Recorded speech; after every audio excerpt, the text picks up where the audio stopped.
Assalamualaikum warahmatullahi wabarakatuh. Perkenalkan, nama saya Hamdiani Yusuf selaku moderator dari kelompok 8 kelas B2, yang dimana di video kali ini kami akan menjelaskan mengenai pembelajaran pengantar ilmu komunikasi yang berjudul pada bab 8, yaitu komunikasi antar praktik dan ilmu. Baiklah, sebelum kita masuk ke pembahasan materi, terlebih dahulu saya memperkenalkan nama kelompok 8. Yang pertama Hamdiani Yusuf, yaitu saya. Yang kedua Nurjana. Yang ketiga Jadi Cahyani. Yang keempat Andi Atira Dwi Putri. Yang kelima Siti Fadillah.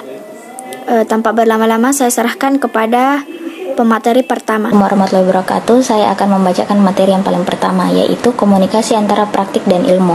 Beda maknanya komunikasi sebagai praktik dan sebagai ilmu. Sebagai praktik, komunikasi digunakan untuk menyampaikan dan menerima pesan. Komunikasi sebagai praktik ada dua macam, yaitu pertama, praktik komunikasi yang dilakukan oleh individu dalam interaksi sosialnya. Yang kedua, praktik komunikasi yang dilakukan oleh individu berkaitan dengan komunikasi sebagai bidang pekerjaan. Baik komunikasi sebagai interaksi sosial maupun pekerjaan, keduanya mengandung kompetensi yang dibutuhkan. Semakin sering seseorang melakukan praktik komunikasi dan semakin variatif orang yang diajak berkomunikasi, maka pengalamannya semakin kaya. Komunikasi sebagai praktik lebih baik didasari dengan ilmu agar dalam penyampaian pesan bisa dipahami si penerima. Karena tak jarang kita menemukan praktik komunikasi yang berujung pertikaian. Baik, yang kedua, paradoks komunikasi. Apa itu paradoks komunikasi? Istilah paradoks mengungkapkan suatu kondisi yang bertentangan dengan akal sehat. Paradoks adalah pernyataan yang seolah-olah bertentangan dengan pendapat umum atau kebenaran. Sederhananya, paradoks adalah situasi pernyataan benar dan salah pada saat bersamaan. Berbicara tentang paradoks, ternyata dalam komunikasi ada yang dinamakan paradoks komunikasi loh. Assalamualaikum warahmatullahi wabarakatuh. Izinkan saya Nurjana untuk melanjut pembahasan teman saya mengenai paradoks dalam komunikasi. Komunikasi merupakan fungsi konstruktif dari tujuan interaksi manusia. Namun tak jarang, komunikasi menjadi sebab terjadinya keadaan yang merusak interaksi itu sendiri. Contohnya nih, ketika Andri mengatakan kepada temannya, si bodoh tukang tidur itu selalu menjadi juara 1 Olimpiade Matematika. Ini yang dinamakan paradoks dalam komunikasi. Gimana? Sudah tahu kan ya? Tapi tenang, ada tips nih untuk menghindari paradoks komunikasi. Yuk hindari paradoks komunikasi dengan 1. Berbicara secukupnya. 2. Berbicaralah jujur. 3. Berbicaralah dengan ritme. 4. Berpikir sebelum berbicara. 5. Mengulang topik pembicaraan. 6. Bersabar menjadi pendengar yang baik. 7. Hati-hati dengan impulsif. 8. Jangan mudah percaya dengan kata-kata. 9. Jangan menghindari komunikasi yang tak terhindarkan. Materi selanjutnya adalah kecenderungan komunikasi. Menurut sejumlah pakar, 75% waktu kita digunakan untuk berkomunikasi. Oleh karena itu, tidak heran jika komunikasi masih dianggap penting untuk dipelajari. Komunikasi yang diharapkan apabila pesan yang dikirimkan seseorang diterima dan dimaknai sama atau nyaris sama oleh penerimanya. Ini yang dinamakan saling pengertian atau mutual of understanding. Melihat begitu pesatnya perkembangan zaman, kecenderungan komunikasi umum yang ada di masyarakat sekarang ini adalah komunikasi menggunakan media massa. Muncul pertanyaan, apakah ada dampak yang ditimbulkan? Mari kita bahas. Assalamualaikum warahmatullahi wabarakatuh. Saya Jadi Cahyani akan melanjutkan materi teman saya, yaitu penggunaan media komunikasi berlebihan. Penggunaan media komunikasi berlebihan menyebabkan 1. Sifat interaksi dalam komunikasi menjadi semu.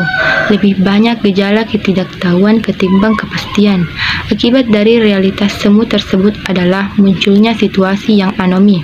Sifat interaksi yang demikian inilah yang kerap kali digunakan oleh orang tertentu untuk melakukan penipuan dan tindak pidana lainnya. Yang kedua, terjadi ketimpangan antara frekuensinya komunikasi diadik dengan komunikasi bermedia di dalam media ataupun menggunakan media. 3. Ketimpangan itu ditandai dengan di satu sisi individu merasa lebih akrab dengan orang-orang yang ada di dalam media ketimbang di lingkungannya. Individu dalam masyarakat memiliki kesadaran yang dibentuk oleh media. Dengan kata lain, individu terjadi sangat tergantung hidupnya terhadap media.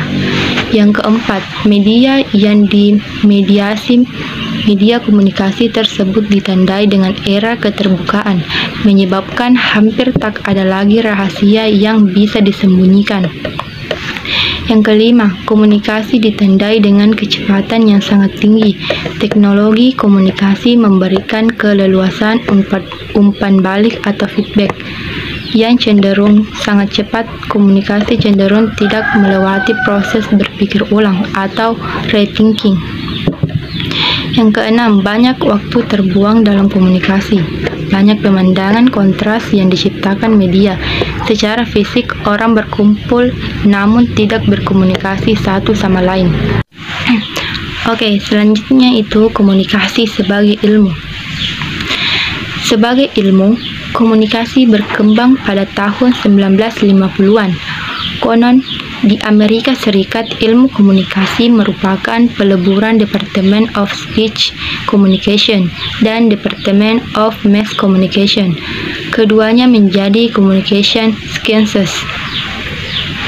Menurut Wirianto, pada awalnya, ilmu komunikasi terbagi menjadi 8, yaitu 1. Sistem informasi atau information system. Yang kedua, komunikasi antar pribadi atau interpersonal communication. Yang ketiga, komunikasi massa atau mass communication. Yang keempat, komunikasi politik atau political communication. Yang kelima, komunikasi organisasi atau organisational communication. Yang keenam, komunikasi lintas budaya atau intercultural communication. Yang ketujuh, komunikasi pembelajaran atau instructional communication. Yang kedelapan, komunikasi kesehatan atau health communication.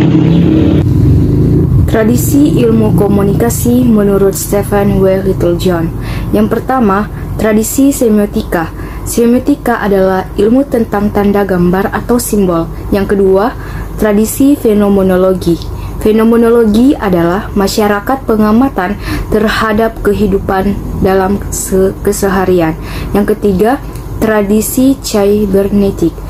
Berangkat dari teori sistem yang memandang adanya hubungan antara komponen dalam sistem yang saling bergantung. Yang keempat, tradisi psikologi sosial. Memberi perhatian pada keberadaan manusia.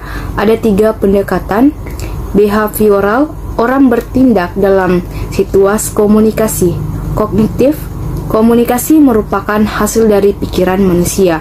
Biologikal, mempelajari manusia dari sisi biologisnya.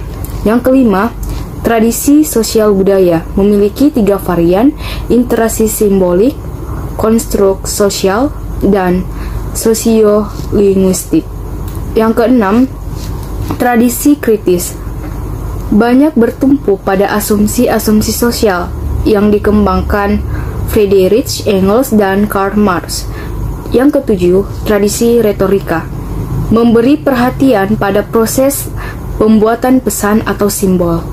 Pada akhirnya, ilmu komunikasi mengalami perkembangan yang marak, menembus batas-batas ilmu lain atau bidang lain. Perkembangan mutakhir ilmu komunikasi semakin menunjukkan kedudukan ilmu ini sebagai ilmu terapan dan bersifat multidisipliner. Keberadaannya dapat menjelaskan sebagai persoalan bidang lain, namun juga terbuka untuk dijelaskan oleh bidang lain. Ahmad Sultra Rustan dan Nur Hakiki Haki 2017 mengutip pendapat Brandy Ruben yang mengatakan studi ilmu komunikasi adalah bidang yang populer dan menarik sebab Ia adalah ilmu yang interdisipliner, mengkaji teori dan praktik atau terapan. Tense, mulai dari mana kamu berada, gunakan apa yang kamu miliki, lakukan apa yang kamu bisa. Demikianlah presentasi kami. Semoga teman-teman sekalian dapat mengerti apa yang kami jelaskan. Lebih dan kurangnya mohon dimaafkan. Assalamualaikum warahmatullahi wabarakatuh.